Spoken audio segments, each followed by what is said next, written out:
programa de hoy, en la solemnidad de Cristo Rey, el Papa da a los jóvenes claves para enfrentar la vida con esperanza y valentía. En Uruguay, agnóstico Yamandú Orsi es elegido en segunda vuelta. En la primera gestión del Frente Amplio se aprobó el aborto. Y desde Argentina, expectativas ante la cercanía del presidente Milei con el reelecto Trump. Además, la Iglesia pide al Congreso regular las apuestas de azar.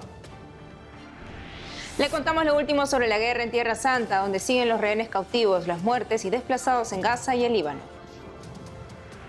Desde Costa Rica, donde el beato Carlo Acutis obró su segundo milagro, jóvenes anuncian que quieren ser misioneros digitales tras conocerse la fecha de canonización del apóstol del Internet. Hola Natalie, comenzando la semana. Y muy contentos de iniciar esta semana con los televidentes desde los estudios en Lima, Perú. Gracias por acompañarnos en EWTN Noticias. Soy Eddie Rodríguez Morel. Bienvenidos, yo soy Natalie Paredes.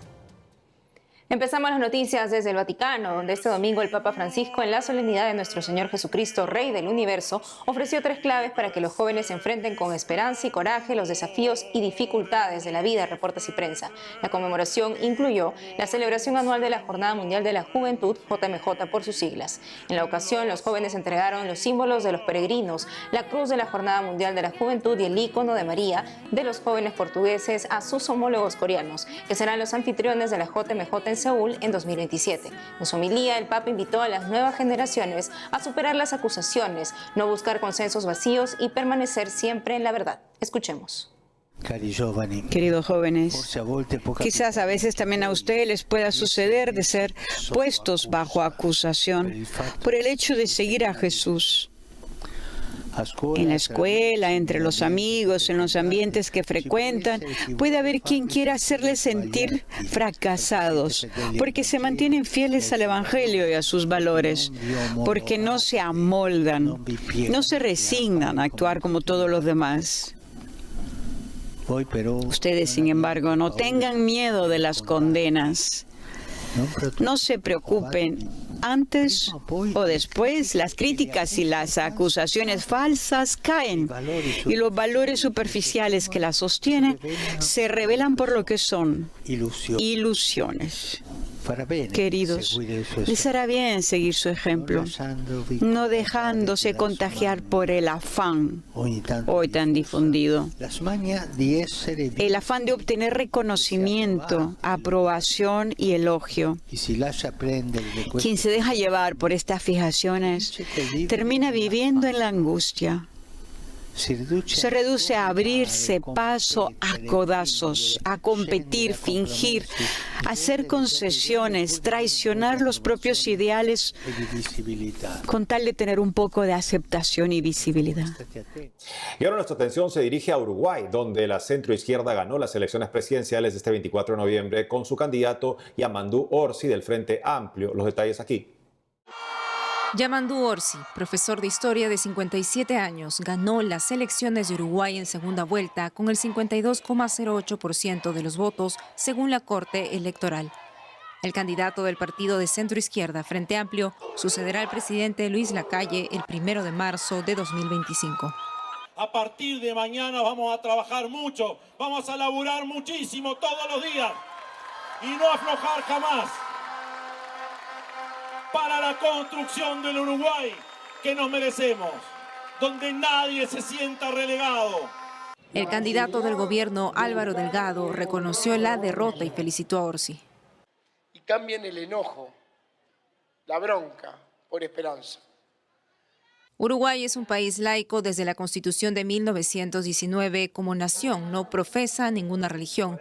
Allí no se celebran de manera oficial la Navidad ni la Semana Santa. Según el informe de Latino Barómetro 2023, Uruguay es el país con el porcentaje más bajo de católicos en América. Yamandú Orsi fue educado católico, pero hoy se declara agnóstico. Las 48 propuestas de gobierno de Yamandú Orsi se basan en 3 ejes principales: economía, protección social y seguridad pública. Para Orsi, el enfoque sobre el cuidado de la vida se basa en propuestas de inclusión, justicia social y derechos humanos. Propone subsidios económicos a la educación inicial y primaria e incrementar el monto de tarjetas alimentarias y bonos para familias de bajos ingresos, reporta así Prensa. El Frente Amplio gobernó Uruguay en 3 periodos distintos entre el 2005 y el 2020. Impulsó leyes a favor del aborto, la marihuana y una norma a favor de las personas que no se identifican con su propio sexo. Desde el 2012, durante el gobierno del Frente Amplio, Uruguay despenalizó el aborto desde las primeras 12 semanas de gestación. Sin ninguna duda. Y en Argentina, la Iglesia pide a los políticos que antes de fin de año aprueben una ley que regula las apuestas de azar. Nuestro corresponsal Matías Boca explica. En un fuerte pronunciamiento de las nuevas autoridades de la Comisión Episcopal de Pastoral Social, la Iglesia pidió al Congreso el urgente tratamiento de una ley que imponga fuertes restricciones a las apuestas online y prevenga la ludopatía, especialmente entre los menores. Lo hizo a través de una carta enviada al presidente de la Cámara de Diputados de la Nación, Martín Menem, a quien solicitó que se avance en la regulación de las apuestas en línea y el castigo al juego ilegal. También pidió que el tema sea tratado en una sesión especial antes del cierre del periodo de sesiones ordinarias previsto para el 30 de noviembre. Cada día observamos un aumento preocupante en la cantidad de niños, adolescentes y jóvenes de todo el país que, facilitados por el acceso masivo a las nuevas tecnologías, caen en el flagelo de la ludopatía, advierten desde la pastoral social. A veces nos convocan también a nosotros para dar alguna especie de taller con los alumnos o con adultos, sobre todo para ir tomando conciencia de la gravedad de lo que está sucediendo. Es muy importante porque hay muchos jóvenes que están cayendo ya en la adicción a las apuestas online y esto es gravísimo. El Papa Francisco expresa fuertes críticas a la difusión del juego online. Nuestros gobiernos no pueden ser cómplices de la instigación a la ludopatía, afirmó el pontífice. Según un estudio del portal Apostar no es un juego, 4 de cada 10 adolescentes apuesta actualmente o apostó recientemente. 3 de cada 4 apostadores le dedica 2 horas diarias. Las apuestas en la República Argentina.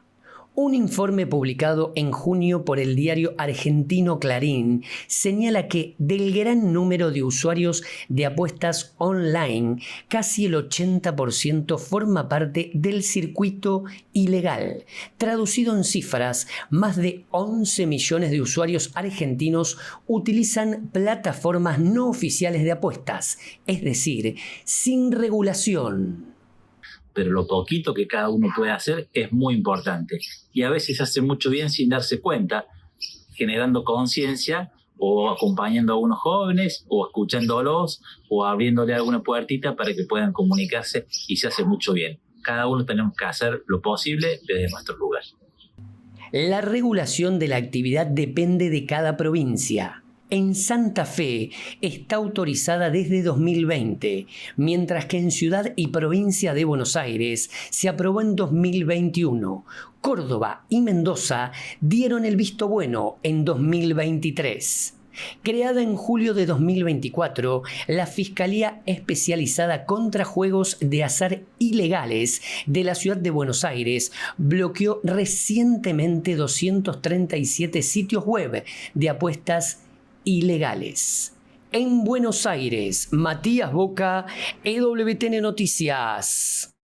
Javier Milei, presidente de Argentina, es el primer mandatario latinoamericano en encontrarse con Donald Trump, el presidente reelecto de los Estados Unidos. Para saber más al respecto estamos con Lourdes Puente, directora de la Escuela de Política y Gobierno en la Facultad de Ciencias Sociales de la Pontificia Universidad Católica Argentina. Lourdes, bienvenida al programa.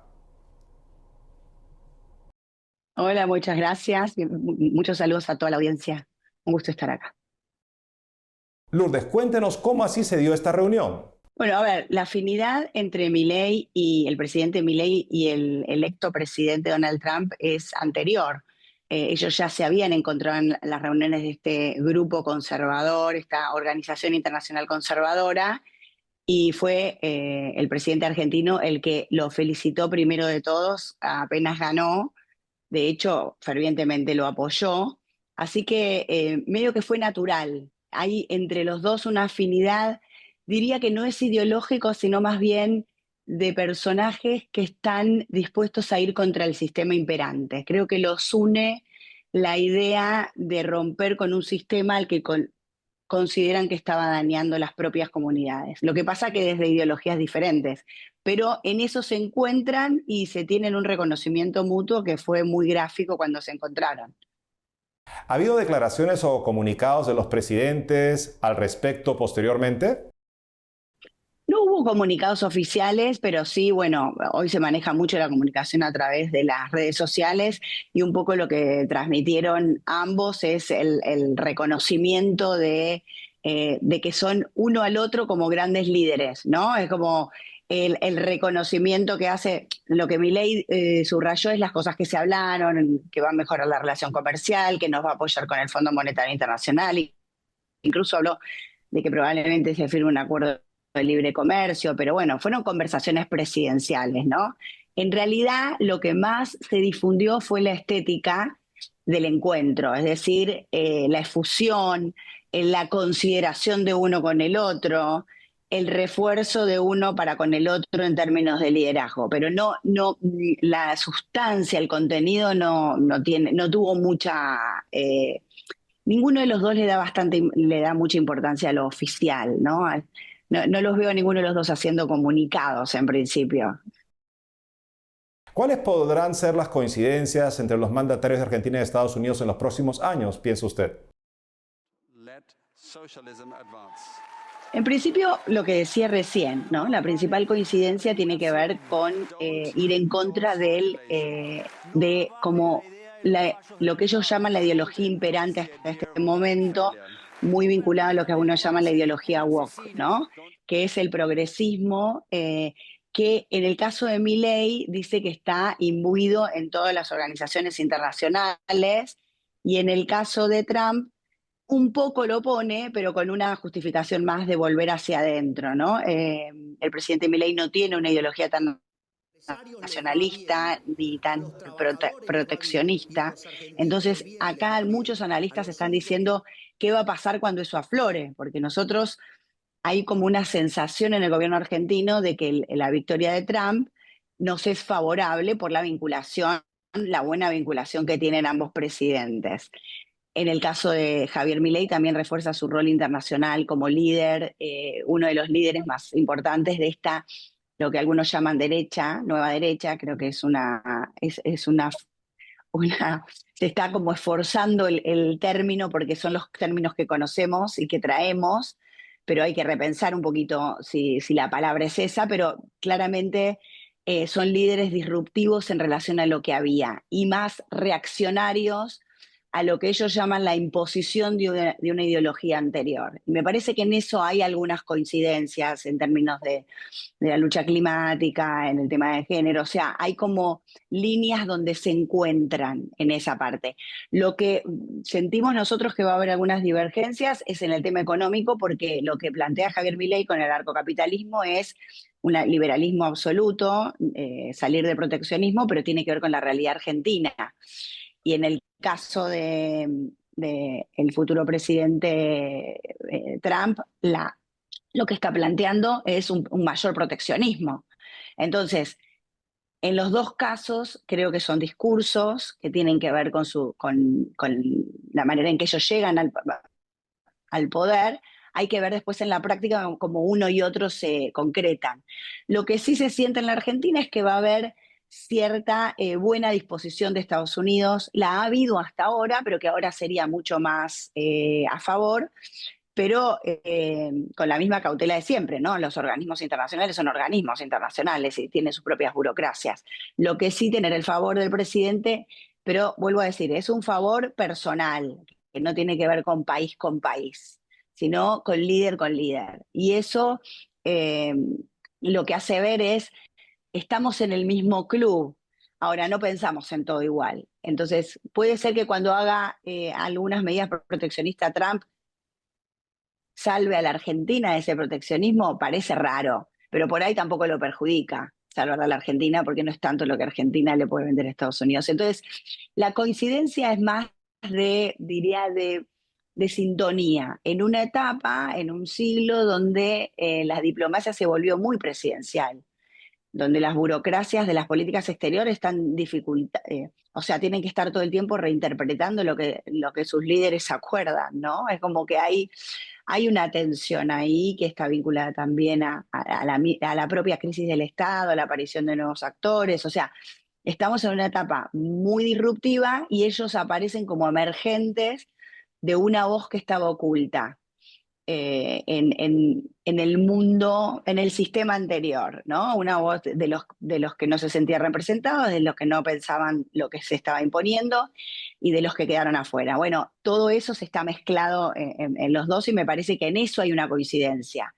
Pero después estamos hablando de la primer potencia mundial, independientemente de sus debilidades, y de un país del sur, ¿no? En desarrollo, con lo cual después jugarán los propios intereses. Sin duda será una relación muy importante para el hemisferio en los siguientes años. Lourdes Puente, catedrática de la Universidad Católica Argentina, muchas gracias por haber estado con nosotros el día de hoy. Muchas gracias a ustedes por la invitación y por transmitir mis ideas. Hacemos una pausa y al volver. Desde Costa Rica, donde el beato Carlo Acutis obró su segundo milagro, jóvenes anuncian que quieren ser misioneros digitales tras conocerse la fecha de canonización del apóstol de Internet. Además, desde el Vaticano le contamos sobre los ganadores del premio Ratzinger en honor al fallecido Papa Benedicto XVI. Regresamos con más noticias con Enfoque Católico.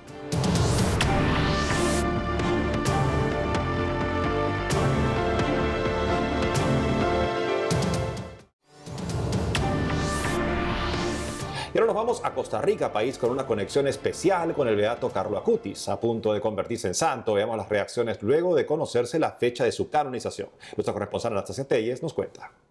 L'anno prossimo, nella giornata dei bambini, degli adolescenti, canonizzerò il beato Carlo Acutis. Los jóvenes costarricenses se mostraron efusivos luego de que el Papa anunció la fecha de canonización del beato Carlo Acutis. Además de la conexión especial que hay entre los jóvenes y el ciberapóstol de la Eucaristía, como también es conocido el beato italiano, los costarricenses sienten cercanía con él porque el milagro que finalmente lo lleva a los altares ocurrió en favor de una joven costarricense. El 23 de mayo, el Papa Francisco aprobó el milagro obrado en favor de una joven costarricense identificada como Valeria. Su nombre completo aún no es público. Tuvo un accidente mientras viajaba en bicicleta por Florencia, Italia. Los pronósticos no eran buenos, ya que la joven sufrió un grave traumatismo en el cráneo. En Asís, la madre de la joven de rodillas pidió al influencer de Dios su intercesión, reporta Así Prensa. Ese mismo día, sin explicación médica alguna, Valeria empezó a respirar por sí misma. Al día siguiente ya pudo hablar en forma parcial. Según la tomografía, la hemorragia desapareció. En contra de todo pronóstico médico, la costarricense Valeria estaba completamente recuperada. En mayo pasado, el Santo Padre anunció que Carlo Acutis sería canonizado. Escuchemos al joven Diego Maroto. La canonización del beato Carlo Acutis es una inmensa alegría para todos los jóvenes del mundo, pues nos inspira a nosotros a ser misioneros en el continente digital, siguiendo su ejemplo de cómo llevar el anuncio del Evangelio, el mensaje que Cristo nos da para llegar a muchos jóvenes, así como lo hizo Él en su vida. Carlo Acutis amaba la Eucaristía que recibía a diario. Solía decir, la Eucaristía es mi autopista hacia el cielo. Para el padre Esteban Adolfo Robles, el adolescente italiano es un ejemplo para las nuevas generaciones.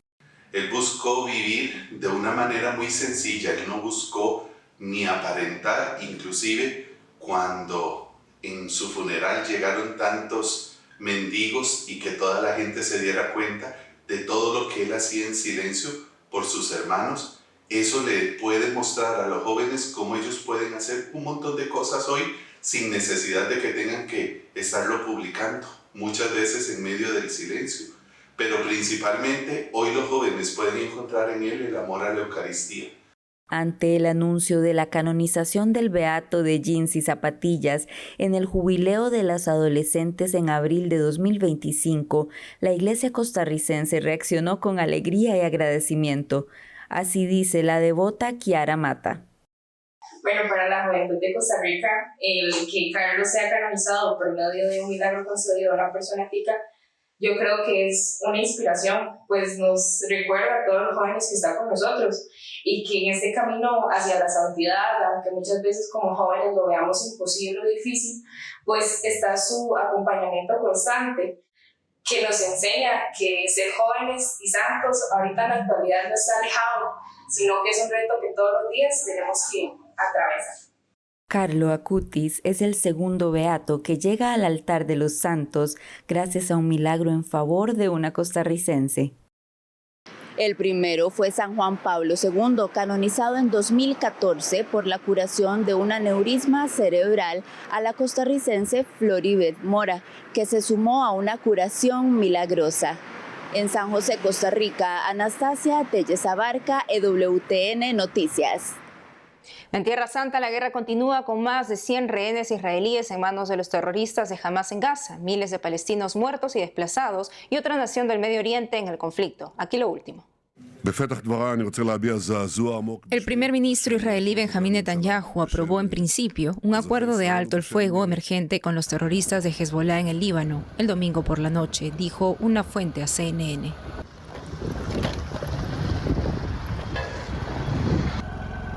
El acuerdo debe ser aprobado por el gabinete de ministros israelíes. Hasta la noche del domingo seguían los bombardeos israelíes sobre Beirut, capital del Líbano. Suman miles los muertos y heridos, según el gobierno. En respuesta, Hezbollah disparó alrededor de 250 cohetes y otros proyectiles hacia Israel, hiriendo a 7 personas. Por otro lado, en Gaza, al menos 120 palestinos murieron en las últimas 48 horas por ataques israelíes, de acuerdo al Ministerio de Sanidad gazatí, controlado por Hamás.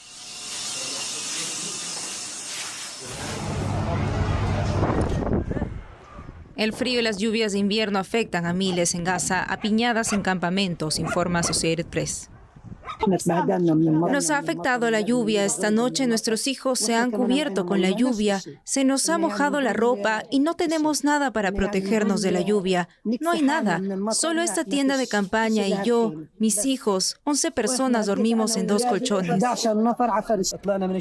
Salimos del norte y no morimos ni por los judíos ni por los bombardeos. Salimos después de un asedio, pero hoy la lluvia y el frío nos matan. Llevo 3 días enfermo por el frío.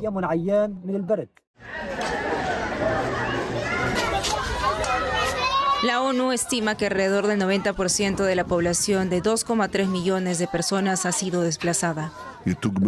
Hace unos días, la Corte Penal Internacional emitió órdenes de arresto contra el primer ministro de Israel, Benjamín Netanyahu, y el exministro de Defensa, Yoav Gallant, acusándolos de crímenes de guerra por el conflicto en Gaza. Un comandante de Hamás que se cree que murió en un ataque aéreo israelí también fue acusado. Los crímenes de guerra incluyen el hambre como método de guerra, asesinato, persecución y otros actos inhumanos. La oficina de Netanyahu negó las acusaciones. La medida obliga a los miembros de la Corte Penal Internacional a arrestar a Benjamín Netanyahu, pero las principales potencias, incluido Estados Unidos, no son signatarias, informa CNN.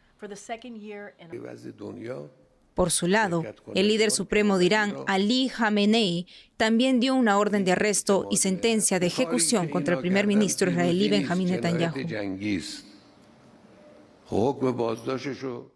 En la Santa Sede, la Fundación Ratzinger reconoce la labor de los estudiosos que sobresalieron por sus actividades de investigación científica en el ámbito teológico, haciendo así un homenaje al fallecido pontífice y teólogo. Nuestra corresponsal Paola Arriaza nos cuenta. El 22 de noviembre, el Palacio Apostólico recibió a los ganadores de un prestigioso premio que honra la memoria del Papa Benedicto XVI, el premio Ratzinger. La mañana del evento, el Papa recibió a los galardonados en una audiencia privada. El irlandés Cyril O'Regan fue premiado por su labor académica y su estudio en la teología de Joseph Ratzinger.